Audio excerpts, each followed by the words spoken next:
Hello, welcome to Europe Now, welcome to Spain and welcome to the beach. Now, I'm here, yes, because it's pretty, but more specifically because this is one of the only places where I can talk to you right now without having to wear a mask. Spain's 47 million strong population currently is grappling with a new round of coronavirus restrictions. And I'm sure you'll remember that Spain, along with Italy, was one of the worst hit countries in spring 2020 when this pandemic came to Europe. Well, in this programme, we wanted to delve into how Spain has been managing the pandemic up to now and take a look at what the future might hold. We are quite specifically in Mallorca, in the Balearics. We'll be meeting some of the politicians representing the people of these islands, which have been hit, of course, not just by the tragic high death toll, but also they've been dealt an economic blow as tourists stay away. We also have a series of reports coming up for you from all around Spain, including the Canary Islands and the place where Spanish meets British territory in the shape of Gibraltar. First, though, let's take a look at an industry that normally keeps more than 2 million Spaniards in work, tourism. Our reporter Luke Brown has been to what are usually two Spanish holiday hotspots, Malaga and Barcelona. Seagulls, not cruise liners in the port of Malaga. The global cruise sector was one of the first casualties of the pandemic. Last year, instead of the 300 expected cruise liners and the 500,000 paying passengers, Malaga only welcomed 19 ships. Now the terminal buildings lie empty, a shock for the city. I sometimes try to compare with what it happened after the 11th September. Everybody was shocked about the terrorist attack, and everybody thought that nobody was going to fly again and things like that. But the people adapted to the new situation, and I think that also something similar will happen to the cruise sector. Malaga's tourism sector relies on cruises, climate and culture, with outposts of renowned international museums a cornerstone of that strategy. Museums in Spain are open but desperately quiet. They want to serve as a beacon of hope and a reminder of normal life. A message to the people that we are here, we are for them, because they know that we are open, that it is a secure space, and we offer a space with the security and to enjoy the art. Tourism is worth €3 billion to the local economy, meaning Malaga cannot afford to do without. The city has invested in 30,000 COVID tests to reassure visitors, but still everything relies on the global vaccination program. If enough vaccines do not arrive on time, we need the European Union to outline protocols that will allow people to travel. That means vaccination passports and widespread antigen testing.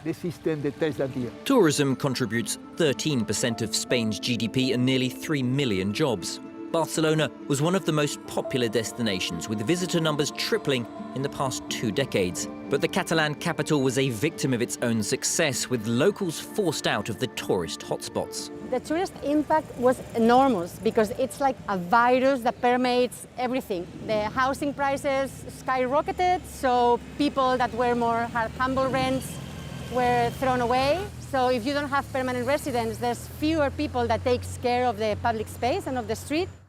Barcelona wants to rebalance areas dominated by tourism. The flagship project, a €60 million overhaul of the post office building that's been mostly empty for 2 decades. When tourism comes back to the center of Barcelona, we want to blend the tourist-oriented economy, uses and commerce to other places to work, other types of sectors that are drawn also to the center of the city. COVID has shaken up the tourism sector from top to bottom. Marie-Geraldine and the Mercedes team used to run bike tours until business dried up, forcing a rethink.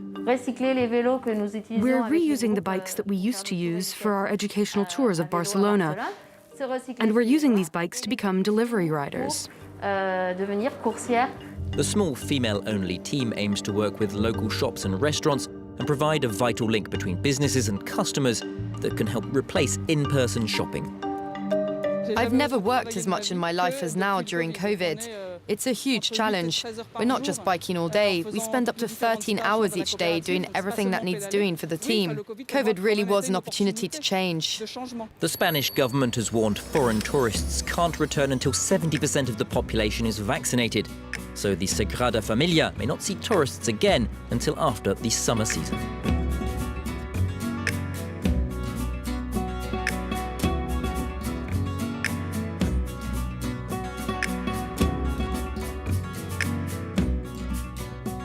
I'm Alicia Ginel. I'm from Palma, here in Mallorca, and I'm a member of the European Parliament from the Socialist and Democrats group. Tourism represents around 40% of our economy and 35% of our workers directly. So if then you check the numbers of the non-direct works, that it also helps. We have the agricultural sector, trade sector, cultural sector also. So our socio-economic model depends hugely on tourism. We have created a figure from the Spanish government that is called ERTE. That it means that, for example, if your enterprise, you are only working the 20% of your normal time in your enterprise, the government is paying the rest of your salary. The idea of this new mechanism is to protect workers and also to avoid the collective dismissals. So it worked. Now we have 2 extensions of this mechanism. Now it will be until the 31st of May. I think it helped a lot. Something that's currently under discussion in many countries is the idea of so-called vaccine passports, meaning if you've been fully vaccinated, you get to travel more freely. Is that something that could happen here on the Balearics? It's something that we need to talk more in the institutions and get the best solution for our citizens, because we cannot make them not to travel or prohibit them the liberty that we have of movement. Now, Mallorca is known for sun, sea and sand, but also for culture. We're sitting in front of this lovely contemporary art museum here. Has the European Union, in your opinion, done enough to support cultural institutions? We have this Creative Europe program. For example, in our case, is holding the Atlantida Film Fest. Last year, it holds their 10th edition, but it was with the restrictions of COVID, so it was less people. We take all the measures that were needed. It's an important festival that we do with this program, and is a good example on how the EU is helping the cultural sector here in the islands. Aside from your regular holidaymakers who come here for a week or two, there's also thousands of people around Europe and elsewhere who own second homes here on the island or come here and rent them long term. We've seen that during the pandemic, people coming here for months on end to do their homeworking. How has that been for these islands?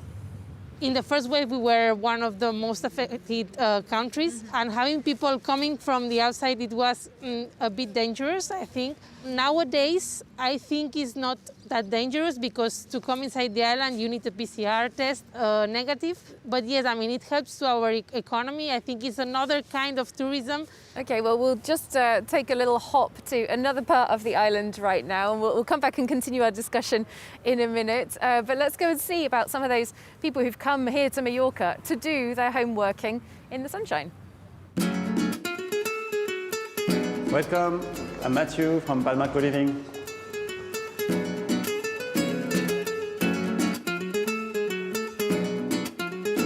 Here is a co-working space. Mainly we are working here remotely, so we only need Wi-Fi connection.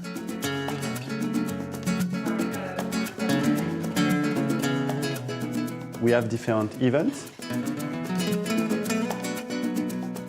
We have different type of bedroom according to your budget, starting from 850 euro to 1,700. We include everything in the price. Here we call it the meditation room. We like to share some intention.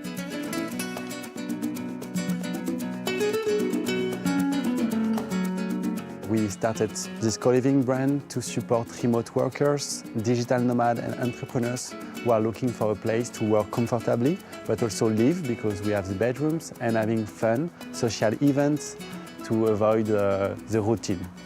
Even if we started during the pandemic, it was working pretty well. We had like around 10 residents coming all over the month from more than 15 nationalities.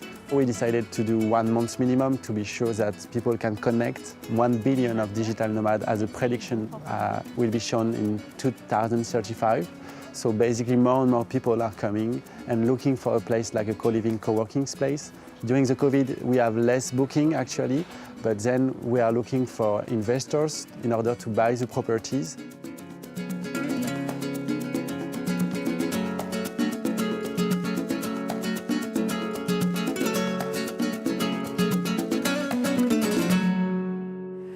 back with Alicia Holmes-Ginel now, and as you can see, we've changed location. You've brought us here to the port in Palma, a very important place for this city. The weather has changed a little bit, as we can see, but Alicia, normally it is a lot of sunshine here. It brings people to these islands. We've seen those teleworkers coming to Mallorca there. Very different from the normal mass tourism that the economy depends so much on. Has the pandemic perhaps shown a need for this island and the Balearics in general to diversify the economy away from so much mass tourism? The pandemic has shown that we are really dependent on tourism. We are trying to diversify the economy and also to diversify the season. I mean, because during the summer, everybody's coming here for the sun, beach. They are also going to the beautiful villages and places that we have in the island. But we are also trying to have a touristic season during the winter with cyclists maybe or other kinds of tourism. Still on the economy, Spain is going to be the second biggest recipient of the EU COVID recovery funds. What are the priorities for spending here in the Balearics? I mean, we have received already from the program REACT EU 300 million euros that will be spent on the public services like health, education, the social services, and also to rediversify the economy. We are the second region in Spain per capita that will receive more because we have a hard situation. And also from this recovery plan, we will receive 133 million euros that has to be directed to housing and also environmental projects. Perhaps not a return to normal for the summer season of 2021, but perhaps partial normal? Yes, we will see. I mean, it depends on the rhythm of the vaccination and also not just from our country, also from the other European countries. Our hope is to have some touristic season during this 2021 because we really need it. Alicia Holmes-Ginel, thank you so much for your time. Thank you. Well, speaking about vaccines, vaccines, of course, have been the subject of much fake news here in Spain and elsewhere around the continent. Celine Schmidt has been looking into those fake news stories and how much impact they've had on the management of the health crisis.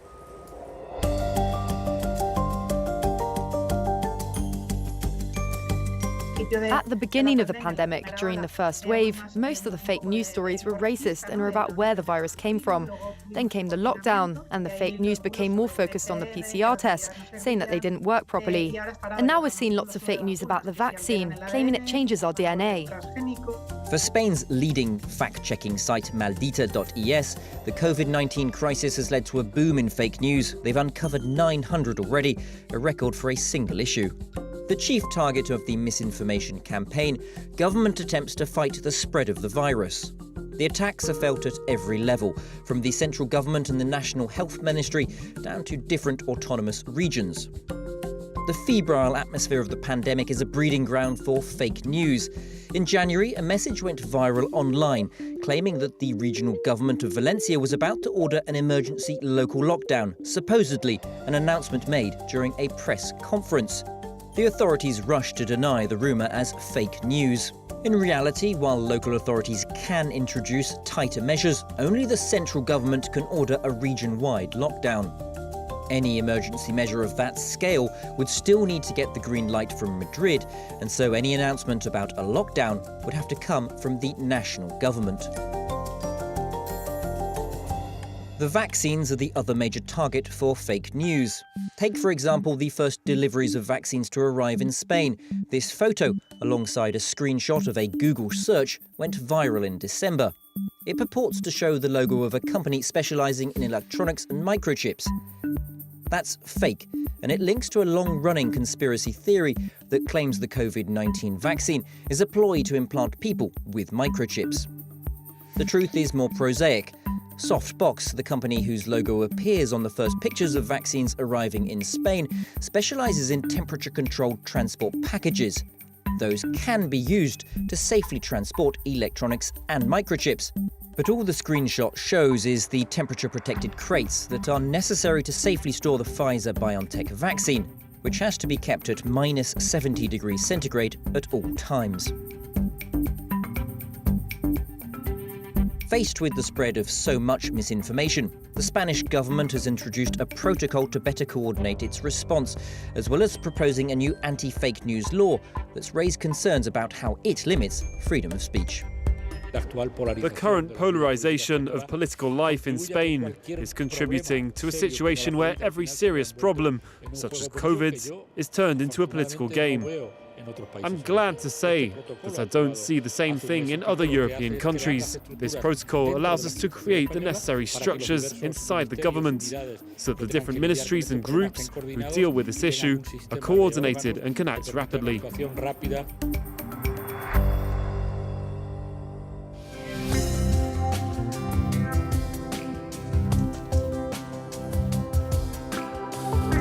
Well, just before we leave you for a quick break, we thought we'd bring you to another tourist town on the island of Mallorca and show you this, something that we're seeing really all around this island. Bars that would be open all year round, even in the winter. Now, as you can see, shut up, closed because of the coronavirus restrictions. Locals here telling us that they don't expect to have anything like a normal tourist season until at least the year 2022. Well, we'll be looking a bit more into all of these issues in part 2 of the programme. Do stay with us.